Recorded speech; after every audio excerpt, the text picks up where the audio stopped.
And just to start off with, kind of an overall explainer as to obviously you guys announced that you are going to be closing Shasta Middle School. I know you sent out the announcement to parents. You guys discussed it in your board meeting. But can you go a little bit into depth about, why this decision was made, kind of the overall, issue that's happening right now within school districts as a whole when it comes to enrollment? Of course.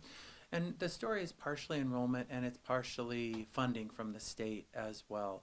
So in Bethel, we've been experiencing declining enrollment for the last 10 or 12 years, just in fits and starts. So not losing really big chunks of students, but small chunks of students progressively over time.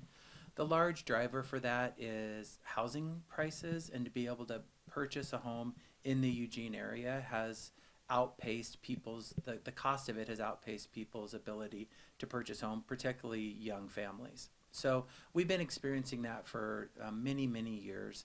We made the really difficult decision 2 years ago to close Clear Lake Elementary School based on declining enrollment, and those students have been now reallocated to other elementary programs around the district. And so then the next step of this was looking at middle school programming. We met together with a long-range planning team. They've met for the last 4 or 5 months looking at middle school programming across the district, and then they made a recommendation to the school board to close Shasta Middle School on Monday night. And I know you guys are obviously still in the works of different options when it comes to obviously the students that are at Shasta. I know you, with obviously having done it before, you kind of have like similar ideas of what you would want to do. But can you talk a little bit about those two options that you guys are looking into when it comes to where the students and specifically the staff of Shasta would go? Yeah. The most important thing to realize with this is that we aren't laying off the staff at Shasta. There was a lot of concerns for that because, of course, parents and students love their teachers, love the staff that currently work at Shasta. So the staff at Shasta are being relocated to the schools where students will eventually end up. And so what we're going to run in Bethel are 3 middle school programs. 2 of them are K-8 programs at Prairie Mountain and Meadowview.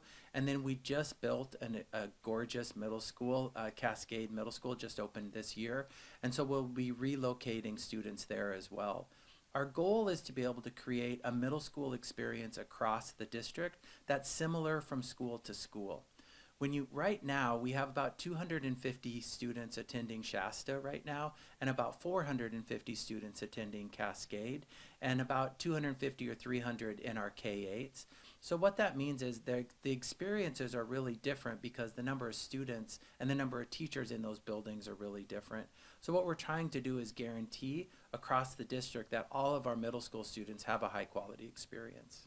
Absolutely. And you talked again about, not wanting to fire any staff, keeping all that staff on, making sure that students again can well adjust and still have that similarity from what they had before. What are the logistics when it comes to keeping staff? When moving to other schools, obviously, I know there was talk of possible portable classrooms that might go in for one option. For parents that are looking in, and even questions that we had was, obviously, like a place like Cascade, a place like Meadowview, they have their specific classrooms, they have their teachers, how can you then put in, new teachers and then those, again, new classroom settings as well? Yeah, good question. And that's where I think people were concerned that class sizes are just going to explode across. They were concerned about this when we closed Clear Lake as well.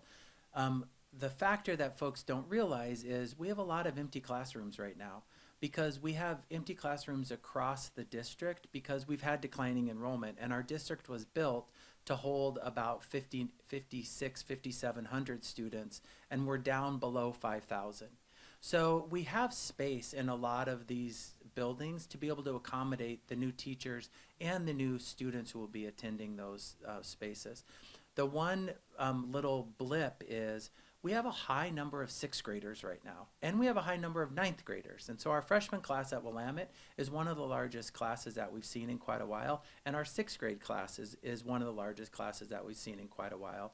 So we have this 2 to 3 year little bump of students as they move through middle school that we're trying to figure out how to accommodate. So that may be a portables to try to figure out how can we do that best, because in 3 years, the numbers coming up are much smaller than the numbers that are currently in middle school. So that would be the idea of a portable. It's not a permanent solution, it's a short-term solution to be able to have us move forward. Going into specifically, it's hard to come with a decision to close down a school altogether. We saw just a couple of weeks ago Corvallis talking about having to close 2 of their schools. Yeah. When it comes to, you guys talk about the money that you're losing, that specific amount of money. What is the logistics of, gaining that money back? How do you save money by closing a school? Just for people that don't really understand that process, how is that money being saved? What's going to happen with Shasta Middle School? I know Clear Lake runs the Boys and Girls program. So, what is kind of that plan, and why is this the ideal option? Yeah. I think it's one of several different options, and I think what you're going to see across our region is all school districts are going to be reducing programs as we try to right-size our expenditures and our revenues. This isn't a Bethel specific program. What is unique about Bethel is we started thinking about this several years ago. So we've been taking steps, and so the adjustment that we need to make is slightly smaller than the adjustments that you'll see other school districts making in the months and then the next couple years to come. The decision is heart-wrenching to be able to close a school. It was really, really hard for the Clear Lake decision and equally hard for the Shasta decision. The ultimate guidepost for that is we want to be able to stabilize resources and stabilize experiences for kids across the district. That we don't want to wait to make a difficult decision until it feels like it's really dropping off of a fiscal cliff or a programmatic cliff. So that was really our decision on Clear Lake 2 years ago and what drove the decision at Shasta right now. The question about what will Shasta be used for, one of the things that's kind of unique about this campus here, and I'm looking around because it's just right here, but we have Clear Lake Elementary across the parking lot from Shasta, and the school district also owns the softball fields. We have an under 14 baseball field and a small football field as well. This whole complex is owned by the school district. And so we're in communication with our partners at the city of Eugene. We're in communication with youth services providers to see how could we really maximize this space. The Bethel community just went through a neighborhood planning process. And one of the things that came out of that process is people would really like kind of a center for Bethel. So where can people gather? Where can they meet? What could really be the center of Bethel? And so we're trying to think about how can we help fit that need in our overall community with these 2 campuses and the fields behind. It's quite an important asset for our community. How much specifically did it, like even just right now, obviously since Shasta's, still here and still operating, how much does it cost to run Shasta as a whole? Yeah, just ballpark because there's some individual differences here. But to be able to, with the money that we get from the state of Oregon to be able to run schools and to run a comprehensive middle school, you need about 400 students to be able to break even on the money that we get in and the money that's going out. And like I said earlier, we have about 250 students at Shasta. So the money saved, a misnomer is you save the money by laying off all the staff. That's actually not what happens that's not what happened when we closed Clear Lake. The teachers who taught at Clear Lake are now just teaching at other schools around Bethel. Same thing for the staff at Shasta. So the money that you save is the redundancies in the staff that actually run the actual building. So think about food service providers, think about a principal, think about a counselor, think about positions like that, which we won't need in the new schools as they are when we move around those programs. The key for that is we're hoping to be able to regain those through retirements and resignations, not through a layoff. And that's what we were able to do with Clear Lake as well. So the teachers, most of the classified staff will be placed around. The people that help run the building, that's how we actually can save the money. And then there are some small savings just to turn the lights on in a big building and to heat a big building and to run the facility. The other thing with Shasta to realize is it's one of our oldest buildings now in the district. The cost of upkeep for an old building is much, much more than it is for our newer, more efficient, more high quality buildings. And so at some point in the next few years, we would have needed to look hard at Shasta anyway, because it is an older building. And just so far, I know this decision only happened on Monday, and obviously Veterans Day was yesterday, so everyone was out of school. But what have you been hearing reaction-wise from parents, from staff, from, again, kids that are just right over there, learning in the classroom? What has that reaction been since this announcement? Yeah, I would say overall a lot of sadness. I think that would be the universal reaction. Shasta is a treasured community. The students and families there love their teachers, and the teachers there have been loving students and families for generations. It's one of our oldest schools in the district, which means we have people who are now in their 50s and 60s whose students attended there or grandkids attended there, and it's an important part of who we are in Bethel. So I think a little bit, if for people that haven't been following this all along, it feels a little shocking to hear like that's the next step. And even for people who knew that this was probably coming, because it was something that's been talked about in the community quite a bit since Clear Lake, since we closed Clear Lake. That was the natural next step for people to ask, like, what's going to happen at the middle school level. But I think overall sadness, and it's a sense of loss on what that looks like. We do have a lot of families who are wondering, well, where will my student go? Like, if I have a fifth grader who is going to go to Shasta, where will they go? And so we are working really hard to figure out the boundary changes and the transportation to be able to get kids to their new schools. And we hope to have that out to families as soon as possible. Just another opportunity for families to engage. We will have listening sessions and engagement sessions for the Shasta families, but also for the feeder schools into Shasta. So think about Danabo, think about Irving, and other groups who are impacted by that. We'll come to those schools, talk with the families, as many families as want to come and talk, and answer as many questions as we can. So we're just starting that process. I'm meeting with the Shasta staff today after school, but there will be multiple opportunities to engage. And I'm only using Corvallis as an example just because it's so recent and I Yeah. covered it so recently. But, within their proposal, because when I talked with their superintendent, he said this is merely a proposal. When I gave my first proposal, I didn't want to have to close the school. And then they asked for me to close not only one school, but two schools. Yeah. And in that plan, it also says, in the future, we could possibly close a high school as well. Yeah. Obviously, Clear Lake happened 2 years ago. This is happening today. Does Bethel School District see another closure in the possible future at all?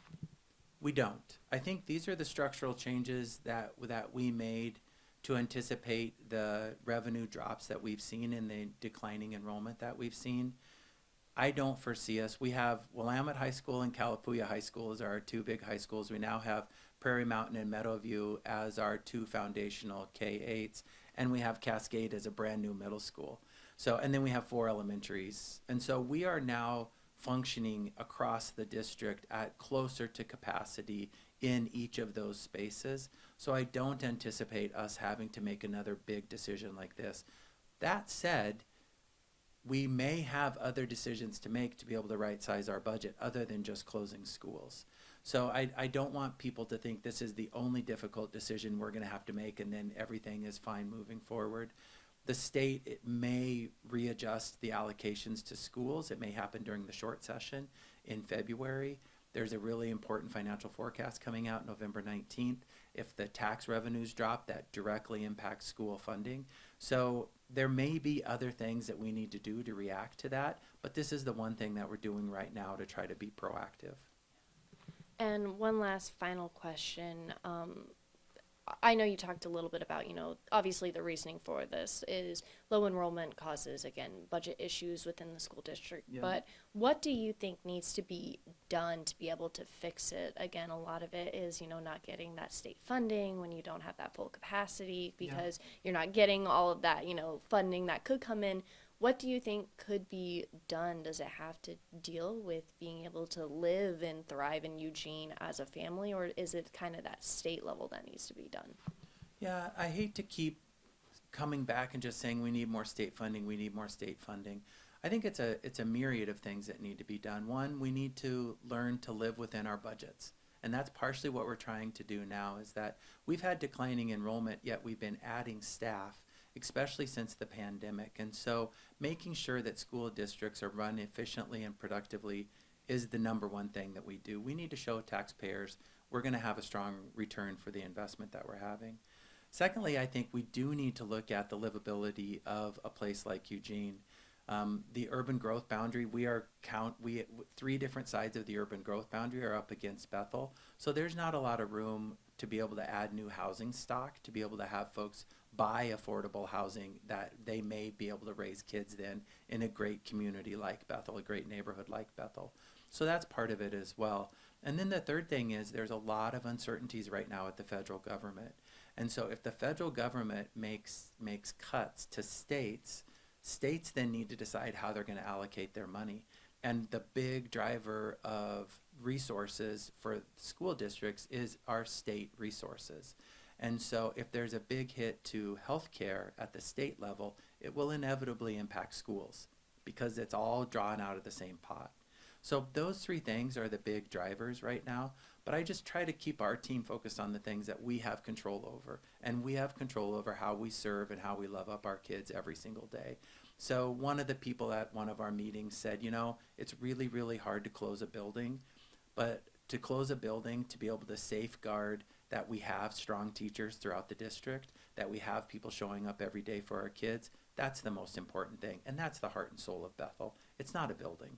It's the people, it's the relationship, it's the way our communities surround our schools. One of the things I love about being the superintendent in Bethel is that people care deeply here. And we care deeply for our students and our families as well. So, and that doesn't end. That doesn't end. That didn't end when we closed Clear Lake. That doesn't end when we closed Shasta. It's really, really hard to close a building that's beloved. But what we're trying really hard to do is safeguard those relationships. Well, I think those are all the questions that I have. If there's anything else specifically you want to add on the topic at all?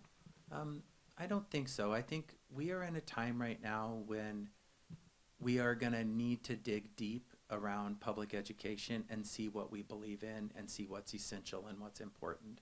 This isn't a Bethel issue. It's not even a Lane County issue. This is a statewide issue that I think we're going to be hearing a lot about this. And so as many times as we can get the word out to folks on these are the reasons why this is happening, I think it's super important.